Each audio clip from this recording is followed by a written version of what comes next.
২৬শে জানুয়ারি বললেই আমাদের সবার চোখের সামনে ভেসে ওঠে দিল্লির কর্তব্য পথের সেই বর্ণাঢ্য কুচকাওয়াজ, আকাশে যুদ্ধ বিমানের গর্জন, তাই না? এই ছবিটা নিঃসন্দেহে ভারতের শক্তি আর সংস্কৃতির এক দারুণ প্রতীক। কিন্তু এই উদযাপনের পেছনে একটা গভীর ইতিহাস লুকিয়ে আছে। এটা শুধু ব্রিটিশদের থেকে মুক্তির গল্প নয়, এটা তার চেয়েও অনেক বেশি কিছু। এটা হলো আত্মশাসন, মানে নিজেদের শাসন নিজেরাই প্রতিষ্ঠা করার এক মহাকাব্য। আর এখানেই একটা খুব স্বাভাবিক প্রশ্ন মাথায় আসে, তাই না? যে দেশ তো স্বাধীন হলো ১৯৪৭ সালের ১৫ই আগস্ট, তাহলে তার প্রায় ২.৫ বছর পর এই ২৬শে জানুয়ারি তারিখটা এত গুরুত্বপূর্ণ কেন? কেন এত ধুমধাম করে পালন করা হয় দিনটা? আচ্ছা, এই উত্তরটা জানতে হলে কিন্তু আমাদের ইতিহাসের পাতা উল্টে একটু পিছিয়ে যেতে হবে। স্বাধীনতারও বেশ কয়েক বছর আগেকার একটা ঐতিহাসিক প্রতিজ্ঞার দিক। তো চলুন ২৬শে জানুয়ারির আসল গুরুত্বটা খুঁজে বের করি। এর জন্য আমাদের ডুব দিতে হবে ইতিহাসের এমন একটা সময়ে যখন স্বাধীনতার স্বপ্নটা একটা নতুন মোড় নিচ্ছিল। ঘটনাটা ১৯২৯ সালের। ব্রিটিশ সরকার তখন ভারতকে একটা প্রস্তাব দিল। নামটা ছিল ডোমিনিয়ন স্টেটাস, মানে সহজ কথায় আংশিক স্বাধীনতা। ভারত নিজের শাসন নিজে চালাবে, কিন্তু থাকবে ব্রিটিশ সাম্রাজ্যের অধীনেই। আর দেশের সর্বোচ্চ পদে থাকবেন ব্রিটিশ রাজা বা রানী। কিন্তু জওহরলাল নেহরু, সুভাষচন্দ্র বসুর মতো সেই সময়ের তরুণ নেতারা এই প্রস্তাবে একদমই রাজি ছিলেন না। তারা এটাকে বলতেন সোনার শিকল।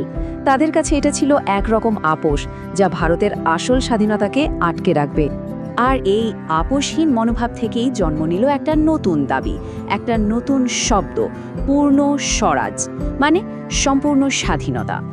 ১৯২৯ সালের লাহোর অধিবেশনে কংগ্রেস এই প্রস্তাবটাই পাশ করল। ঘোষণা করে দিল যে ব্রিটিশ শাসন থেকে সম্পূর্ণ মুক্তি তাদের একমাত্র লক্ষ্য। এটা ছিল ভারতের স্বাধীনতা সংগ্রামের একটা টার্নিং পয়েন্ট। লক্ষ্যটা আর আংশিক স্বাধীনতা রইল না, লক্ষ্য হয়ে দাঁড়ালো পরিপূর্ণ মুক্তি। এই পুরো যাত্রাপথটা একবার দেখে নেওয়া যাক। শুরুটা হলো ১৯৩০ সালে।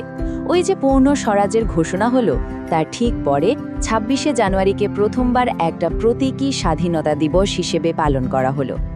এরপর তো ১৯৪৭ সালের ১৫ই আগস্ট দেশ স্বাধীন হলো, যে তারিখটা ব্রিটিশরা ঠিক করে দিয়েছিল। আর তারপর যখন ভারতের নিজস্ব সংবিধান তৈরি হয়ে গেল, তখন নেতারা ঠিক করলেন যে ওই ঐতিহাসিক ২৬শে জানুয়ারি দিনটাকে সম্মান জানানো হবে। আর তাই ১৯৫০ সালের ২৬শে জানুয়ারি সংবিধান কার্যকর করা হলো। আচ্ছা, দেশ স্বাধীন হলো ১৯৪৭-এ, আর প্রজাতন্ত্র হলো ১৯৫০-এ। মাঝের এই সময়টাতে তাহলে ভারতের পরিচয় কি ছিল? এই সময়টাই ছিল এক বিরাট পরিবর্তনের, ডোমিনিয়ন থেকে প্রজাতন্ত্রে উত্তরণের। ব্যাপারটা বেশ মজার। ১৯৪৭-এ স্বাধীন হওয়ার পরেও ভারত কিন্তু আসলে ছিল একটা ডোমিনিয়ন, মানে দেশ চলত ব্রিটিশদের তৈরি ১৯৩৫ সালের আইনের ওপর ভিত্তি করে, আর দেশের প্রতীকী প্রধান ছিলেন ব্রিটিশ রাজা। কিন্তু ১৯৫০ সালের ২৬শে জানুয়ারি এই ছবিটা পুরোপুরি পাল্টে গেল। ভারত হয়ে উঠল একটা সার্বভৌম প্রজাতন্ত্র, মানে এবার দেশ চলবে নিজেদের তৈরি সংবিধান দিয়ে, আর দেশের প্রধান হবেন জনগণের ভোটে নির্বাচিত একজন রাষ্ট্রপতি। পুরো ক্ষমতাটাই চলে এলো দেশের মানুষের হাতে। এই কথাটাতেই আসলে পুরো ব্যাপারটা পরিষ্কার হয়ে যায়। ভাবুন একবার, ১৫ই আগস্ট ছিল বিদেশি শাসন থেকে মুক্তির দিন, আর ২৬শে জানুয়ারি হলো নিজেদের শাসন, নিজেদের আইন প্রতিষ্ঠা করার দিন। মানে বিদেশি আইন থেকে দেশীয় আইনে উত্তরণের সেই ঐতিহাসিক মুহূর্ত। কিন্তু এই নিজেদের আইন, নিজেদের সংবিধান, এটা তৈরি করা কি সহজ ছিল? একদমই না। একটা সদ্য স্বাধীন দেশ, যেখানে এত ভাষা, এত সংস্কৃতি, তাদের সবার আশা আকাঙ্ক্ষাকে একটা বইয়ের মধ্যে বাঁধা, এটা ছিল একটা মহাযজ্ঞের মতো। তো এই বিশাল দায়িত্বটা দেওয়া হয়েছিল একটা খসড়া কমিটির উপর। ১৯৪৭ সালের ২৯শে আগস্ট ৭ জন সদস্যকে নিয়ে এই কমিটি তৈরি হয়।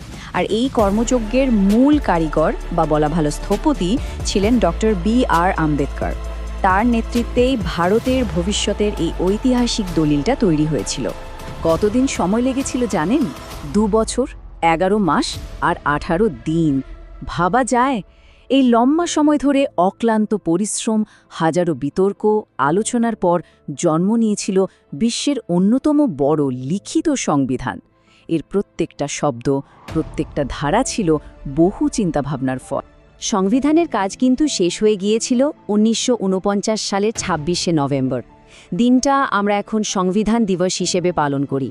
কিন্তু জানেন, নেতারা কিন্তু সেদিনই এটাকে কার্যকর করেননি। তারা ইচ্ছে করে প্রায় ২ মাস অপেক্ষা করেছিলেন। কেন?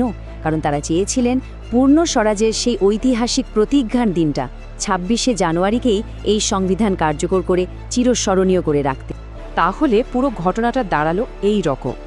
১৯৪৭ সালে কমিটি তৈরি হলো, ১৯৪৯-এর ২৬শে নভেম্বর সংবিধান গৃহীত হলো, আর সবশেষে ১৯৫০-এর ২৬শে জানুয়ারি ডক্টর রাজেন্দ্র প্রসাদ যখন দেশের প্রথম রাষ্ট্রপতি হিসেবে শপথ নিলেন, তখন ভারত এক নতুন যুগে প্রবেশ করল, প্রজাতন্ত্রের যুগে।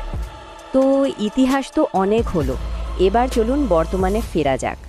এতগুলো বছর ধরে ২৬শে জানুয়ারির উদযাপন কিভাবে পাল্টেছে, আর আজকের দিনে এর তাৎপর্যটাই বা কী? চলুন একবার দেখিনি আসন্ন ২০২৬ সালের প্রজাতন্ত্র দিবসের আয়োজনে কি কি বিশেষ আকর্ষণ থাকছে। এখনকার দিনে প্রজাতন্ত্র দিবস মানেই আমাদের চোখে ভাসে কর্তব্যপথের সেই গ্র্যান্ড প্যারেড। কিন্তু এটা শুধু একটা প্যারেড নয়, এটা আসলে ভারতের সামরিক শক্তির প্রদর্শন, আমাদের বিভিন্ন রাজ্যের অসাধারণ সাংস্কৃতিক বৈচিত্র্যের উদযাপন, আর দেশের অগ্রগতির এক জীবন্ত দলিল। আর আসন্ন ২০২৬ সালের ৭৭তম প্রজাতন্ত্র দিবস কিন্তু বেশ স্পেশাল হতে চলেছে। এর মূল থিম হল আমাদের জাতীয় স্তোত্র বন্দে মাতরমের ১৫০ বছর পূর্তি। সাথে থাকছে আত্মনির্ভর ভারতের ভাবনাও। আর প্রধান অতিথি হিসাবে ইউরোপীয় ইউনিয়নের শীর্ষ নেতাদের আমন্ত্রণ জানানো হয়েছে, যা ভারতের আন্তর্জাতিক গুরুত্বকেই তুলে ধরছে। এবারের প্যারেডে কিন্তু বেশ কিছু নতুন জিনিস দেখা যাবে, যেমন প্রথমবারের মতো ব্যাটল অ্যারে ফরমেশনের সেনাবাহিনীর কৌশল প্রদর্শিত হবে। একেবারে নতুন ভৈরব লাইট কমান্ডো ব্যাটালিয়ন প্রথমবার প্যারেডে অংশ নেবে। ৩০টা বিশাল ট্যাবলো থাকবে বিভিন্ন রাজ্য আর দফতর থেকে। আর আকাশে রাফাল সহ মোট ২৯টা যুদ্ধবিমানের চোখ ধাঁধানো কসরত দেখা যাবে। এই প্যারেডটা যে কত বড় মাপের সেটার গঠন দেখলেই বোঝা যায়। ১৭টা রাজ্য আর কেন্দ্রশাসিত অঞ্চলের ট্যাবলো, ১৩টা বিভিন্ন মন্ত্রণালয়ের ট্যাবলো, ১৮টা মার্চিং কন্টিনজেন্ট আর প্রায় ১০,০০০ বিশেষ অতিথি, সব মিলিয়ে এক এলাহি ব্যাপার, যা সত্যি দেশের ঐক্য আর বৈচিত্র্যকে একসুরে বেঁধে ফেলে। কিন্তু এত জাঁকজমক, এত আয়োজনের পরেও একটা প্রশ্ন কিন্তু থেকেই যায়। আজকের এই দ্রুত বদলে যাওয়া পৃথিবীতে প্রজাতন্ত্র দিবসের আসল মানেটা কি? এটা কি শুধু একটা ছুটির দিন আর প্যারেড দেখার দিন? এর উত্তরটা খুব সহজ কিন্তু খুব গভীর। দেখুন, ১৫ই আগস্ট আমাদের মনে করায় বিদেশি শাসন থেকে মুক্তির কথা, আর ২৬শে জানুয়ারি মনে করায় নিজেদের শাসন নিজেরাই প্রতিষ্ঠা করার গৌরবের কথা। এটা আমাদের সংবিধানের উৎসব, আমাদের গণতন্ত্রের উৎসব।